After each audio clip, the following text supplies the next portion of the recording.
It is 11 p.m. in Las Vegas, 9 a.m. in Damascus, and 4 on a Monday afternoon here in Seoul. I'm Moon Gon-young. This is ARIRANG, Korea's only global network.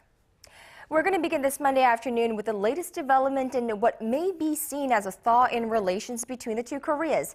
Amid a more amicable atmosphere, South Korea has proposed dates for resuming long-suspended reunions for families separated since the Korean War.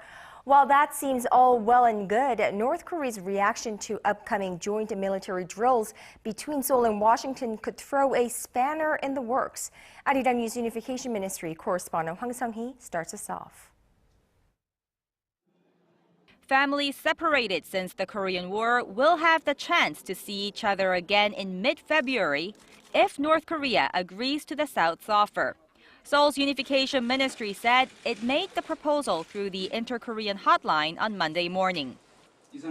Considering the wishes of the separated families, we proposed holding a round of family reunions at Mount Kumgang from February 17th to the 22nd for 6 days.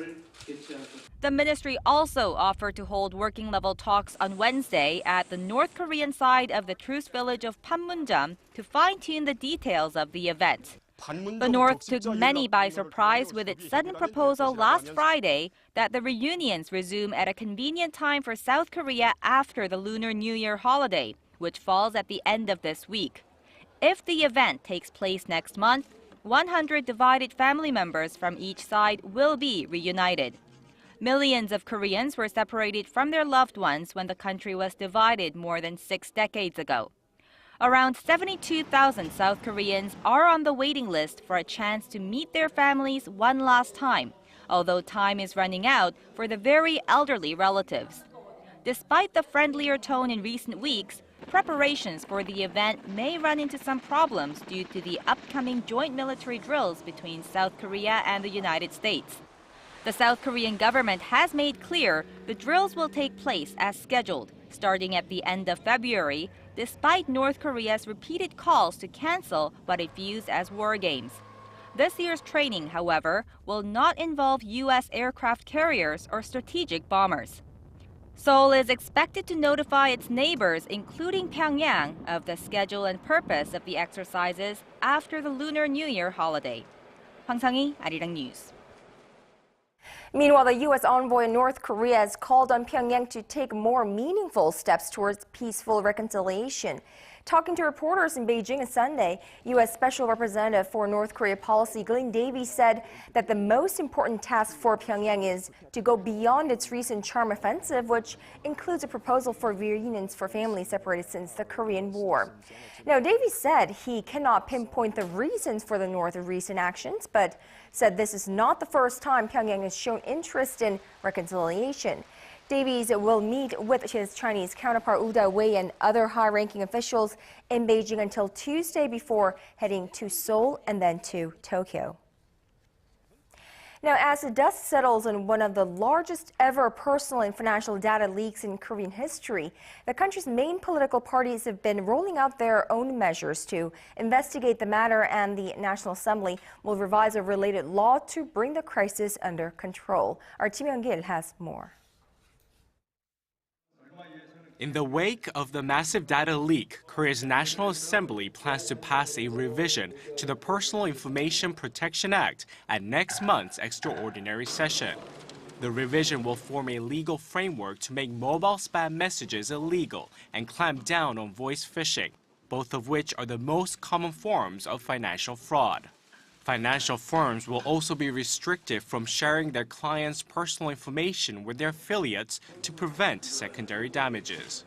The leader of the main opposition Democratic Party, Kim Yongjoo, has proposed the National Assembly form a special committee to find out how the data breaches were able to happen.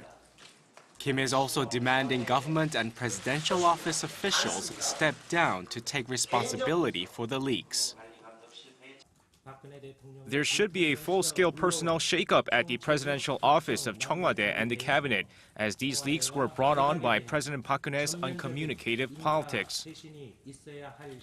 He also urged the ruling Saenuri Party to accept his party's proposal of setting up a special committee to oversee a parliamentary probe into the matter. Kim said the government must determine the causes of the leaks and come up with preventive measures. However, the Saenuri Party says it's opposed to Kim's proposal, as the matter can be handled by one of the National Assembly's standing committees. A separate parliamentary probe by a special committee is unnecessary. Our top priority is to bring the situation under control. President Park has promised to hold people accountable. At an emergency meeting with related ministers on Sunday, Prime Minister Chung Hong-won ordered the establishment of a government-wide task force and to devise follow-up measures to bring the crisis under control. Kim Yongjoo, ARIRANG News. And President Park Geun-hye has weighed in on the issue as well, making it very clear her administration will hold those involved in the massive data leak responsible by launching a thorough investigation into all financial companies in the nation, including the 3 credit card firms in question. Now, meeting with her top secretaries Monday, the president described the leak as, quote, something that should have never happened, and ordered her officials to devise fundamental measures to make sure customers do not suffer when financial firms collect and store personal data. 정부, 지자체, 공공기관 등 공공부문도 많은 양의 개인 정보를 축적하고 있습니다. 공공부문의 개인정보 보호 현황을 차제에 다시 한번 점검하기를 바랍니다. 책임 소재를 분명히 가려서 엄중히 책임을 물을 것이라는 점을 다시 한번 강조합니다. She also called on financial firms to find other ways to identify individuals by benchmarking other countries rather than relying solely on resident registration numbers, which are widely used here in Korea. Now, shifting our focus, Korea has become even more dependent on China as an export destination. The Ministry of Trade, Industry and Energy says exports to China accounted for 26% of Korea's export total of $500 billion last year, which is the highest rate ever recorded. Now, mobile phone parts, semiconductors, auto parts, and automobiles made up the bulk of exports to China, resulting in a trade surplus of $60.6 billion, which is higher than Korea's export surplus of $44.2 billion. Experts say Korea should take a more aggressive approach in dealing with the ever-growing Chinese market, adding it may need to reduce its dependence on China in the future given its slowing economic growth. And a sell-off in global markets turned to Asia, with stocks across the region plunging and trading on this Monday as worries grow over slowing growth in China and signs the U.S. will ease back on stimulus. The declines first hit developing economies, with currencies in Argentina, Turkey, and Ukraine falling especially rapidly, also plagued by political problems at home.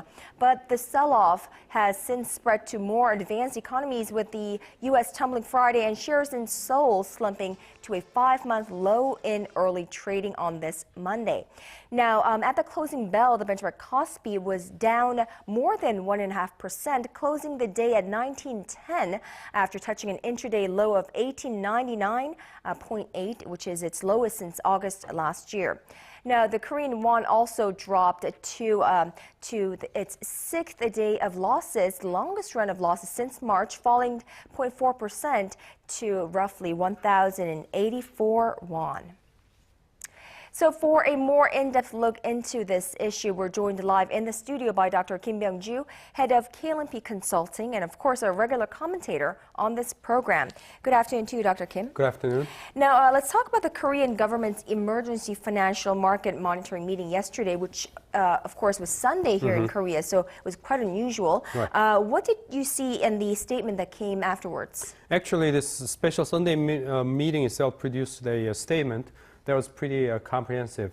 The Deputy Finance Minister said Korea is going to try several different things in deal with possible risk coming from here. First of all, he began his point with the observation that this crisis as it stands right now will have a minimal effect on Korea. But in order to prevent any kind of negative possibilities, Korea is going to first of all, carefully watch what's happening. That's very important, first of all. And then Korea is going to do its housekeeping right, meaning that keeping eyes on the overall, the fundamentals. For instance, the structure of the overseas debt, for instance. If we have too much of short-term debt overseas extended, that's not good. And so they're going to watch that and make sure that we don't have as much exposure on the short-term debts. And also fiscal health itself. It's a long-term issue, but still Korea is going to try very hard to keep that in place in a healthy way. And also Korean government is going to focus on offering efforts to help Korean companies to take advantage of the positive side of this global economy that is seems to be relatively faster growth in the developed market, and taking advantage of that would be a very important one. And also, he said Korean government is going to try extra hard to share the information about Korean economy outside the world, spreading good news outside so that outside analysts will have a better understanding about the fundamentals, the positive fundamentals of Korean economy itself. And also, Korean government is going to try harder to make its policies more transparent and as open as possible so that there will be greater confidence in the global market in terms of what Korean government is doing. So looks like it's overall wide range of issues he was talking about, but pretty much right on the target in terms of what the government should do at this time of possible turbulence. Well, nonetheless, stock markets, of course, reactions to the emerging market jitters were, very dominant worldwide. We just saw the Kospi down 1.5%, and the currency also falling. What do you see so far? Well, in Korean market, of course, today was the day of the biggest sell-off by the foreign investors in Korean stocks here, and I was quite surprised by the magnitude of that itself, and probably will wait for tomorrow in terms of what's going to happen.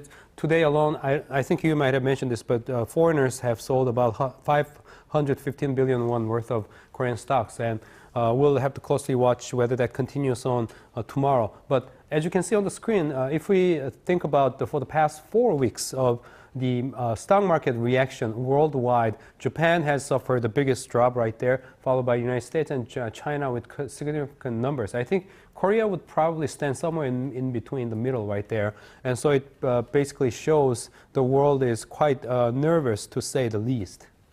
Now, let's try looking directly at the emerging markets that are facing the challenges. How difficult are their situations? I mean, Argentina and Turkey and Ukraine, right? Right, yeah, those directly affected economies, their signs and indicators of their standing itself seems quite dramatic in comparison with what we just saw on the previous screen of the stocks here. Let's bring up the numbers here. They will tell us overall the key indicators such as credit default swap premium. If it's high, that means there is a great risk for that country. And as you can see here, since the last Federal Open Market Committee meeting back in December 19th in the United States, those have been the change in those markets. And as you can see, Argentina, the CDS premium point has risen big time, over 900 points, and Turkey followed with that, and then Brazil. Thailand, of course, we talked about this a few weeks ago, I think, and Indonesia is showing all the signs. And at the same time, at the bottom of the screen, as you can see here, their currencies have been falling overall as the foreign investors, just like what we saw today here in Korean market, foreign investors try to move out of those markets, selling relatively riskier assets and then buying safer assets such as Japanese yen and U.S. assets and U.S. dollars, of course, included.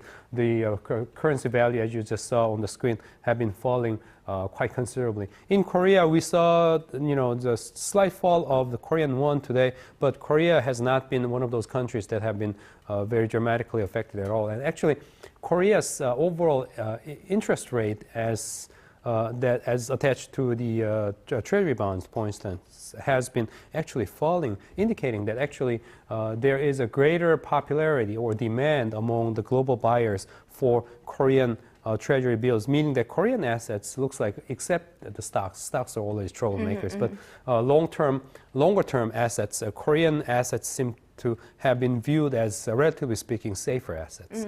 All right, let's move back to Argentina. The starting point of all this tremor seems to have been Argentina. Now, how did that country's foreign exchange reserves crisis come about in the first place? To talk about the foreign exchange reserve crisis itself, we have to cover some figure here. Korea, first of all, as of the end of last year, had a foreign exchange reserve whose size was about $346 billion US. And Argentina at that time has about 1/10 of that. But they have lost 1/4 of that 1/10 of what Korea had. So they started, to begin with, they started out with a relatively very much smaller amount of foreign exchange reserve, and they have lost about 1/4 of it. And they're talking about somewhere between $29 billion or even less. So indeed, fast shrinking foreign exchange reserve. To get to your question, why that's happening, actually we can go all the way back to the post-2002 crisis. 2002, they had major crisis. And since then, because so many people have suffered, Argentinian politicians have offered big-time populist policies, increased spending big time, offering a lot of help for poor families and those people who are suffering, and offering the electricity rates, sort of like in Korea, they froze it. And that increased government deficit big time. And in response to that rising government deficit, what Argentinian government has done was printing money. That's always a bad choice. Of course, when they don't have any other choice, of course, they'll have to resort to that. But printing money ended up resulting in a very fast rising inflation.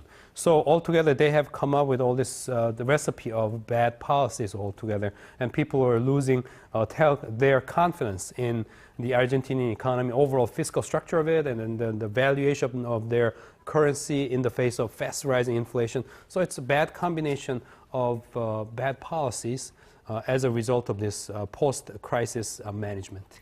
Now, most analysts here in Korea and outside the country has been saying that Korea has been safe. Right. Now, is it safe really, and are there any lessons to be learned from the 1997 crisis? Well, you can never be sure about the safety, or so-called relative safety in the global market these days. But as I mentioned, Korea's the Treasury bond itself, interest rate for that has been falling, showing that Korea is, relatively speaking, safer asset so far.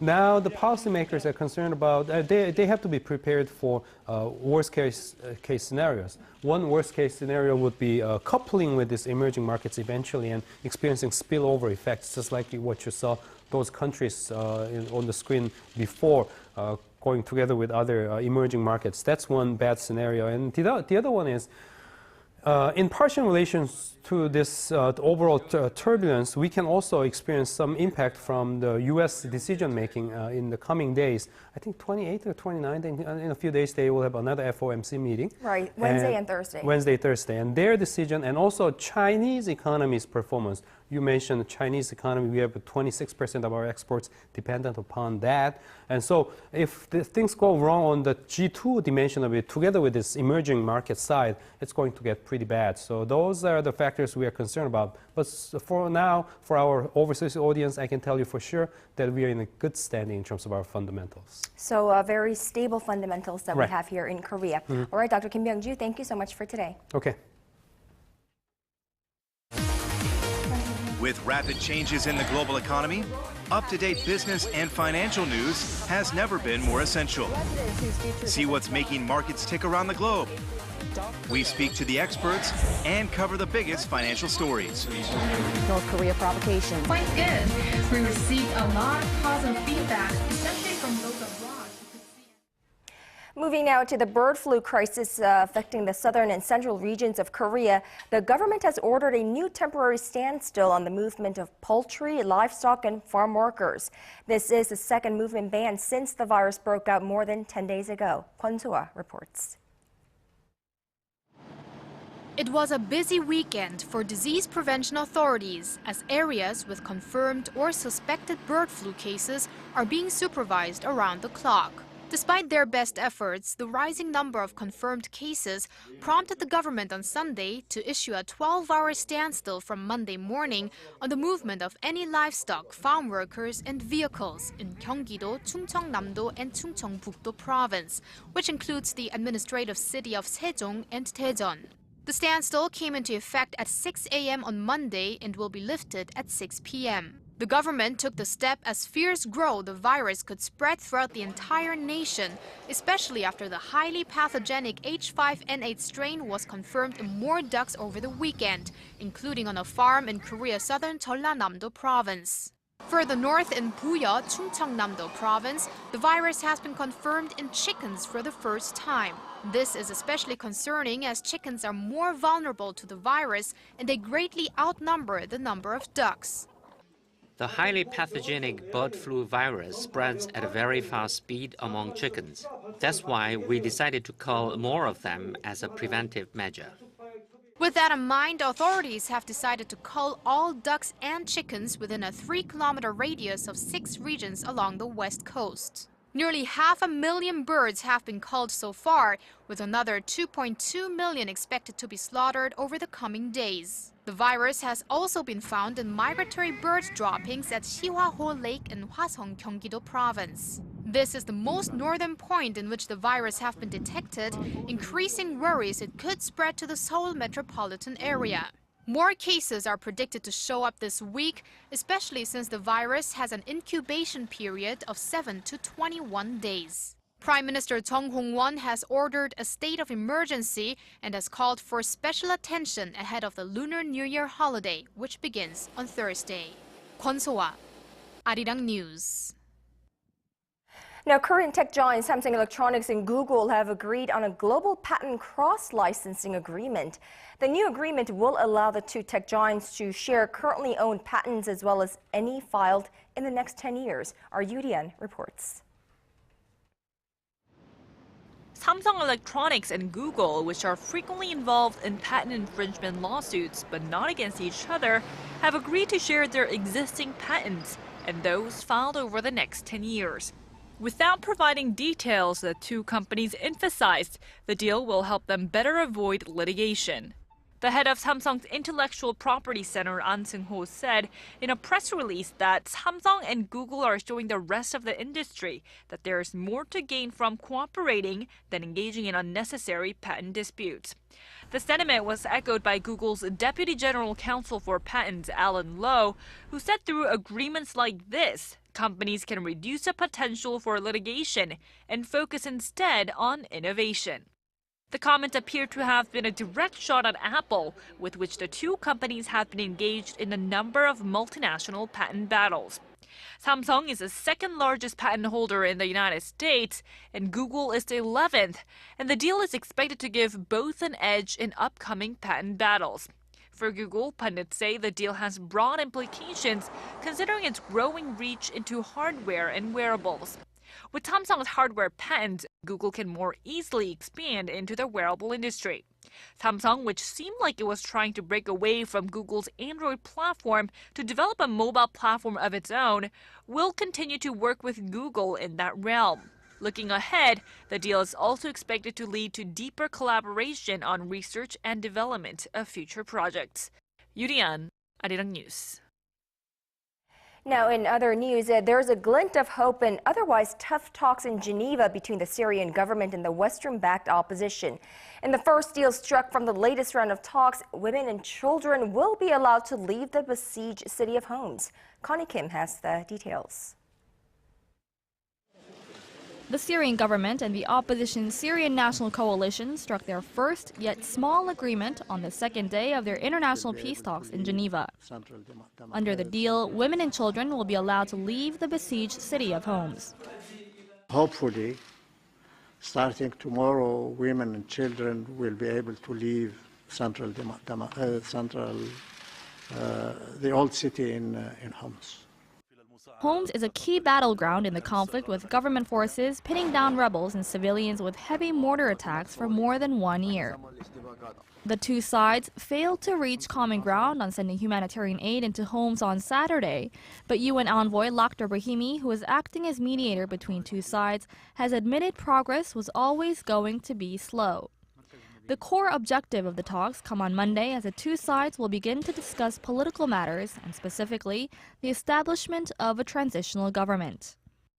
Any transitional government would require President Bashar al-Assad to cede power, a condition the Syrian government refuses to accept. Syria's deputy foreign minister forced the government's position home on Sunday, saying Assad will remain in his post and continue to win elections. The opposition says the regime is stalling and said Monday's talks with Brahimi will show whether the government is willing to negotiate. Tomorrow, we'll start talking about transition from dictatorship to democracy. Clearly, the regime is not enthusiastic to talk about that, and they are stalling. The Geneva meeting marks the first time in almost 3 years that the Syrian government and the main opposition group have held face-to-face talks aimed at ending the bitter civil war. It's estimated that more than 130,000 people have been killed in Syria since parts of the country rose up against President Assad in March 2011. Connie Kim, ARIRANG News.